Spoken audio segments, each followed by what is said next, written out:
With Doubtnut, get instant video solutions to all your maths, physics, chemistry, and biology doubts. Just click the image of the question, crop the question, and get instant video solution. Download Doubtnut app today. So the question is, reparative regeneration occurs in, and the options are invertebrates, vertebrates, both invertebrates and vertebrates, and the last one is few vertebrates. So as we all know that regeneration of damaged cell or tissues in the injured part, okay, injured part in multicellular organisms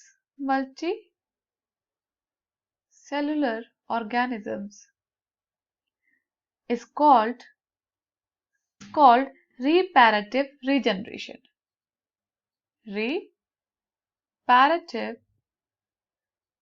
regeneration. Correct? So it occurs in invertebrates and vertebrates too. So the correct option is both vertebrates and invertebrates. That is option C. Thank you. For class 6 to 12, IIT JEE and NEET level. Trusted by more than 5 crore students. Download Doubtnut app today.